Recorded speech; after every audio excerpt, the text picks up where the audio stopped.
Nous allons enseigner la parole de Dieu, car notre vie dépend de la parole de Dieu. Nous allons prier d'abord et nous irons directement dans l'enseignement. Ce sera une conférence débat où vous pouvez intervenir, vous pouvez non seulement intervenir, vous pouvez poser des questions et le Seigneur ne manquera pas de vous répondre. Nous allons prier.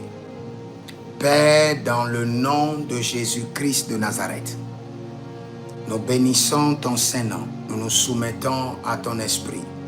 Saint-Esprit de Dieu, Zombrenele Vaikania Zova, Zonkaina Velerania Tia Te Conta Ido Grabanusko, Saint-Esprit de Dieu, Zomera Deva, Kelido Radavende, Zombrinante Nenina, Zukapandia Tova. C'est dans le nom. J'aimerais que nous aujourd'hui nous puissions discuter un peu du. Ce n'est pas le fait seulement que nous confessons Jésus que nous avons le salut. Quand nous confessons Jésus, nous recevons la semence du salut. Nous devons faire la différence. Quand nous confessons Jésus, nous recevons quoi? La semence du salut. Lorsque vous confessez Jésus, vous n'avez pas encore l'assurance du salut. Vous recevez la semence du salut et le Saint-Esprit introduit le bébé Jésus dans votre esprit. Et il y a un système d'adoption qui est mis en place. Il y a un système de nouvelle naissance qui est mis en place. Et comme l'apôtre Paul nous dit, mais vous êtes des bébés au lait. Et vous avez besoin qu'on vous explique les choses spirituelles. Donc quand vous recevez Jésus, vous devenez un bébé. Dans la foi. Un bébé en Christ. Vous avez la semence du salut. Vous n'avez pas encore le salut en vous, mais la semence du salut. Et cette semence du salut peut être même détruite, peut être abandonnée, peut être délaissée. Parce que la Bible nous dit clairement dans Hébreux chapitre 11 que sans la foi, il est impossible de plaire à Dieu.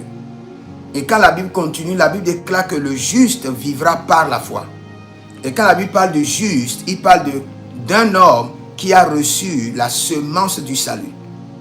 Et quand la Bible déclare que si le juste abandonne sa foi, Dieu ne prendra point plaisir en lui. L'Esprit de l'Éternel ne continuera plus à opérer avec lui. Cela veut dire quoi? Lorsque le juste maintient le salut, il maintient, je dirais, sa nationalité du juste. Lorsqu'il perd la foi, il perd sa nationalité du juste. Lorsqu'il rejette la foi, il perd sa nationalité du juste. Vous avez la nationalité du ciel, mais vous n'êtes pas encore au ciel.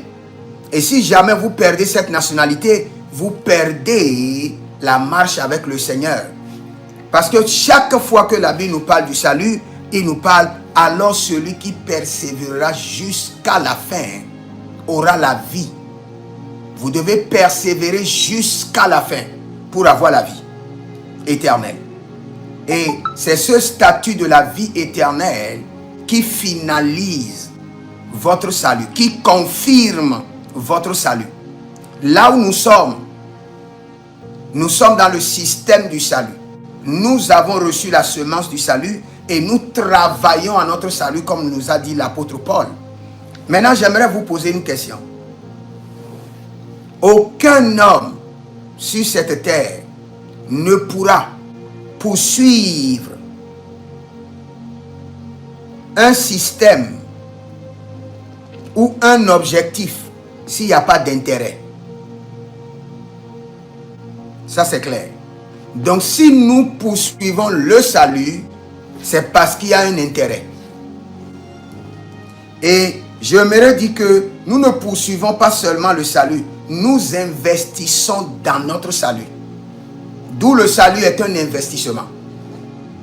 Maintenant, nous pouvons comprendre clairement que à l'origine, à la conception du salut, Dieu l'a établi seul. Dieu a établi le système du salut au ciel. Le salut qui veut dire quoi? Ramener les hommes à Dieu, à l'essence du plan de Dieu, à l'objectif originel de Dieu pour l'homme, pour l'humanité. Ramener l'homme dans le plan de Dieu. Quand nous parlons du salut de l'âme, ramener l'homme dans le plan de Dieu. À travers quoi? À travers Jésus-Christ de Nazareth. À travers la foi en Jésus-Christ de Nazareth. Et cette foi en Jésus-Christ de Nazareth est tout un processus, est toute une marche, est comme un pèlerinage. Là où vous êtes maintenant, vous avez reçu Jésus, ce n'est pas fini. Vous êtes en train d'investir dans votre foi. Parce que vous avez confiance en Dieu, qu'il est quoi? Le rémunérateur de ceux qui le cherchent. Il récompense. Le Seigneur l'Éternel fait quoi? Il récompense votre salut. Et vous avez confiance en lui pour cela. C'est pourquoi vous le suivez. Ceux qui disent que le salut est gratuit n'ont pas compris ce que la Bible veut dire. Le salut n'est pas gratuit. Le salut est gratuit dans le règne de Dieu. Parce qu'aucun homme n'a initié le projet. Aucun homme n'a contribué en les enseignant que le salut est gratuit. Le salut dans le règne de Dieu est gratuit. Mais le salut dans le règne des hommes n'est pas gratuit. Maintenant, le salut dans le règne de Dieu est gratuit. Pourquoi? Regardez ce verset, 1 Pierre chapitre 1, le verset 9. Parce que vous obtiendrez le salut de vos âmes, que la foi est toute une école, tout un système. Et la finalité de la foi, pour qu'elle soit récompensée, doit être gardée jusqu'à la fin. Donc, le salut est gratuit dans le règne de Dieu, mais dans le règne des hommes, le salut est au prix de quoi? De la foi. Et de quelle foi? De la foi maintenue jusqu'à la fin. Vous avez des défis, vous avez des problèmes, vous devez maintenir la foi jusqu'à la fin. C'est ce qui confirme que vous avez de la valeur pour votre salut et que vous avez travaillé à votre salut pour son maintien et son affermissement. Toute personne qui dit le salut est gratuit va s'amuser avec son salut, sera irresponsable avec son salut et risque même de perdre son salut. Donc nous devons comprendre que le salut dans le règne de Dieu est gratuit. Aucun homme n'a contribué. Et nous devons donner toute la gloire à Dieu.